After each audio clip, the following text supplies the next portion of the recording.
I could not disagree with you more in everything that you've said.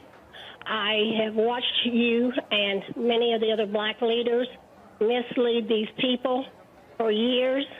I am a 78-year-old white woman, and I have worked with every color in the world. And we could get along, except that you and the black leaders keep wanting to tell these other black citizens how deprived they are, when quite frankly right now they have more money, more industries, more leadership in the television, the papers, the magazines. They're being hired ahead of other people because of their color. And quite frankly, I wish you'd stop all this hate speech that you keep telling these people, because this is not right. Thank you. Carolyn, we're going to get an answer from Michael Eric Dyson in just a second. But would you consider buying his book, Tears We Cannot Stop? No, I wouldn't, because quite frankly, it'd just be more of this poor white people getting money off of the blacks. So why would I want to hear about how I'm taking advantage of them? Thank you, ma'am. Dr. Yes, Dyson. ma'am. Well, thank you so much for being forthright and honest in your beliefs. I think that this is the alternative universe that we live in now. With all due respect to you, the facts that you have created bear nothing in regard to reality. The fact is that black and brown people do not control any industry in America, not even the recording industry, in which they participate in extraordinary numbers. When you look at the industry of America, there is not one industry that black and brown people lead in except in being in prison.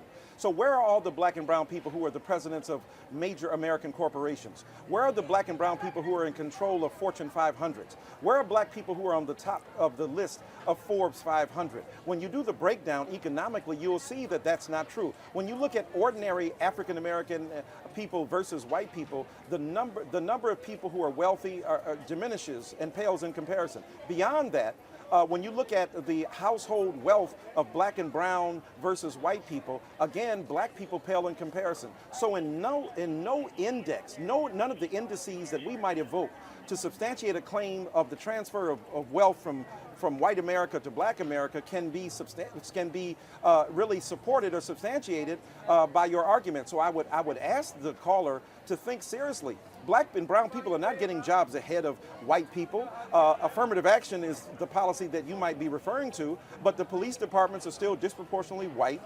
The fire departments are still disproportionately white. Construction workers are still disproportionately white. So when you look at every major profession in America, there is no substantive increase in African American and Latino people. When you look at Congress people, when you look at presidents, when you look at senators, across the board. So I think that unfortunately, this is what Donald Trump has brought us. Alternative universes of facts and a kind of fake news. And unfortunately, white supremacy, unconscious white privilege, and white innocence has been the ultimate fake news in America. And I would ask you, even if you don't buy my book, borrow it, or go to the library and see that I'm deeply and profoundly empathetic to the plight and predicament of working class white people. And I'll end by telling this story.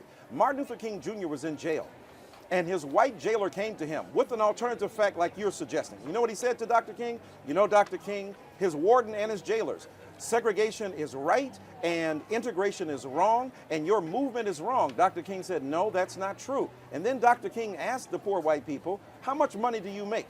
And after they told him, he said, well, my God, you need to be out there marching with us. Why?